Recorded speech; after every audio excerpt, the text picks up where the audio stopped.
सोचिए, क्या सीखने की कोई उम्र होती है? आज हम एक ऐसी ही बड़ी प्यारी, दिल को छू लेने वाली कहानी जानेंगे जिसका नाम है मैंने अपनी दादी को पढ़ना कैसे सिखाया। तो कहानी की शुरुआत होती है एक बड़ी ही दिलचस्प और थोड़ी सी कह सकते हैं रहस्यमयी बात से। लेखिका कहती हैं, वो मेरी पहली स्टूडेंट्स थी। अच्छा, अब जरा सोचिए, एक 12 साल की बच्ची जिसकी तो खुद पढ़ने लिखने की उम्र है, उसकी पहली स्टूडेंट कौन हो सकती है भला? कोई दोस्त, कोई छोटी बहन? इसका जवाब ना सच में हैरान कर देने वाला है। और वो स्टूडेंट थी 62 साल की। जी हां, 62। यकीन होता है, एक ऐसी उम्र जब ज्यादातर लोग सोचते हैं कि भाई अब सीखने सिखाने के दिन गए। पर क्या सच में ऐसा होता है? क्या उम्र कभी सीखने के आड़े आ सकती है? चलिए इस कहानी में इसी सवाल का जवाब ढूंढते हैं। और यही बात, ये सोच इस कहानी का दिल है, इसका सबसे जरूरी मैसेज कि सीखने की कोई उम्र नहीं होती, कोई एज बार नहीं होता। ये तो एक ऐसा सफर है जो जिंदगी भर चलता है।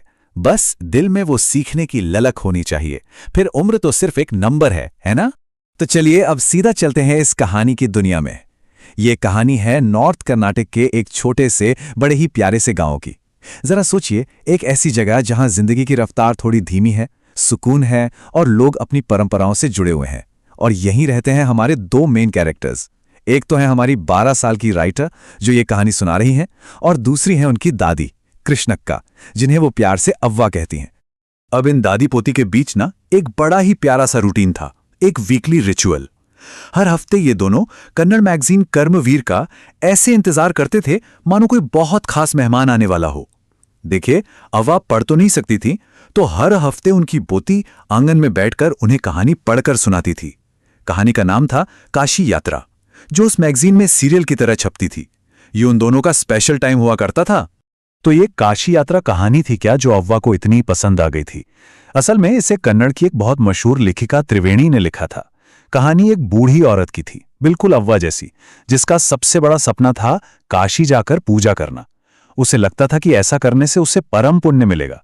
लेकिन कहानी में एक मोड़ आता है जब वो अपनी सारी बचत, सारा पैसा एक अनाथ लड़की की शादी में लगा देती है, क्योंकि उसका मानना था कि किसी की मदद करना काशी में पूजा करने से भी बड़ा धर्म है, बड़ा पुण्य है। शायद अव्वा को उस किरदार में अपनी परछाई दिखती थी और उसकी अच्छाई ने उन्हें छू लिया था। तो ये प्यारा सा रूटीन चल ही रहा था। लेकिन कहानी में ट्विस्ट तब आया जब लेखिका को पास के ही एक गांव में शादी में जाना पड़ा। उसे क्या मालूम था कि उसका ये छोटा सा जाना अव्वा की जिंदगी में एक बड़ा बदलाव लाने वाला है। और यहीं से कहानी का असली संघर्ष शुरू होता है। जब लेखिका कुछ दिन बाद वापस लौटी तो उसने कुछ ऐसा देखा जिसकी उसने कभी कल्पना भी नहीं की थी।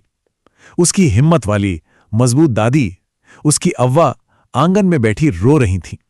वो बिल्कुल चौंक गई, क्योंकि उसने कभी भी कैसी भी मुश्किल में अपनी दादी को रोते नहीं देखा था। आखिर ऐसा क्या हो गया था? तो अव्वा इतनी बेबस क्यों थी? वजह बहुत छोटी थी, पर उसका असर बहुत गहरा था। हुआ ये कि मैगजीन तो आ गई थी, पर उसे पढ़कर सुनाने वाली उसकी पोती वहां नहीं थी। वो खुद पढ़ नहीं सकती थी और किसी और से पूछने में उन्हें इतनी शर्म आ रही थी, इतनी झिझक हो रही थी कि उन्होंने चुपचाप रोना ही ठीक समझा। ये एहसास कि वो दूसरों पर निर्भर हैं, उन्हें अंदर तक तोड़ गया था। और ये जो घटना हुई ना, इसने अव्वा को आईना दिखा दिया। उन्हें अपनी इस निर्भरता का, इस डिपेंडेंसी का एहसास हुआ। वो इंडिपेंडेंट बनना चाहती थी, आत्मनिर्भर। उनके लिए आत्मनिर्भर होने का मतलब सिर्फ किसी के सहारे ना रहना नहीं था, बल्कि अपनी छोटी छोटी खुशियां, जैसे अपनी पसंदीदा कहानी पढ़ने की आज़ादी, उसे खुद हासिल करना था। और इसी बेबसी के एहसास से निकला एक बहुत बड़ा, एक बहुत मजबूत फैसला। अव्वा ने तय कर लिया कि अब वो आंसू नहीं बहाएंगी, बल्कि अपनी किस्मत को खुद अपने हाथों से लिखेंगी। ये सिर्फ एक फैसला नहीं था, ये उनकी जिंदगी के एक नए चैप्टर की शुरुआत थी। उन्होंने अपनी पोती को पास बुलाया और बड़े ही पक्के इरादे से कहा, मैंने तय किया है कि मैं कल से कन्नड़ के अक्षर सीखूंगी, मुझे आत्मनिर्भर बनना है। सोचिए, ये सिर्फ शब्द नहीं थे, ये निराशा से उम्मीद की तरफ बढ़ाया गया एक बहुत बड़ा कदम था। और अव्वा अपने इस फैसले को लेकर बिल्कुल सीरियस थीं, कोई मजाक नहीं। उन्होंने तो अपने लिए एक डेडलाइन भी सेट कर ली। तय किया कि आने वाले दशहरे में सरस्वती पूजा के दिन तक, यानी ज्ञान की देवी के दिन तक, वो अपने दम पर एक पूरी नॉवेल पढ़ना सीख जाएंगी। ये कोई छोटा मोटा टारगेट नहीं था, बहुत बड़ा लक्ष्य था। ये सुन के पोती को तो पहले विश्वास ही नहीं हुआ। उसने शायद बच्चों की तरह मजाक में कह भी दिया, अवा 62 साल की उम्र में आपके तो बाल सफेद हो गए हैं, हाथों में झुर्रियां हैं, अब कैसे सीखेंगी? पर अवा का जवाब सुनने वाला था। उन्होंने कहा, देखो बेटा, अगर किसी अच्छे काम के लिए मन पक्का हो ना तो कोई भी मुश्किल बड़ी नहीं होती।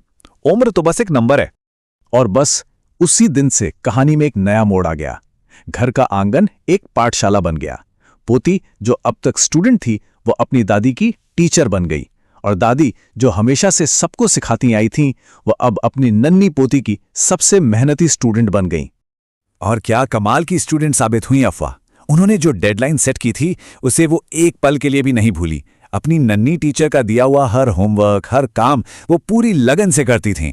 घंटों तक अक्षरों को पढ़ना, दोहराना, कॉपियों में लिखना, उनकी मेहनत और जिद सच में देखने लायक थी। वो हर दिन ज्ञान की एक एक सीढ़ी चढ़ रही थी। ये रिश्ता ही कितना खूबसूरत था। पोती अपनी दादी की अकेली टीचर थी और दादी उसकी पहली और सबसे खास स्टूडेंट।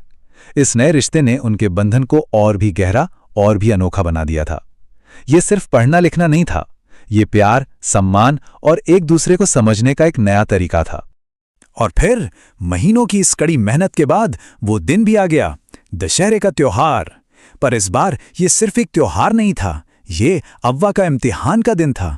उनकी सारी मेहनत का फल मिलने वाला था। क्या वो अपने बनाए लक्ष्य को पूरा कर पाएंगी? उस दिन घर में पूजा पाठ का माहौल था। पोती ने अपनी दादी को एक तोहफा दिया। तोहफे में क्या था? वही काशी यात्रा नॉवल जिसकी एक एक किस्त सुनने के लिए वो तरस गई थी। ये सिर्फ एक तोहफा नहीं था, ये उनकी फाइनल परीक्षा थी। और फिर जो हुआ, अव्वा ने कांपते हुए हाथों से किताब उठाई और बिना किसी की मदद के उन्होंने किताब का टाइटल पढ़ा, काशी यात्रा, और उसके पब्लिशर का नाम भी। उन्होंने कर दिखाया था, अपना लक्ष्य हासिल कर लिया था। उनकी आंखों में जो जीत की चमक थी ना, वो देखने लायक थी। ये एक जबरदस्त जीत का पल था। इसके बाद जो हुआ वो शायद इस कहानी का सबसे इमोशनल हिस्सा है। अव्वा अपनी जगह से उठी और अपनी नन्ही सी टीचर, अपनी पोती के पैर छुए। पोती तो एकदम हैरान रह गई।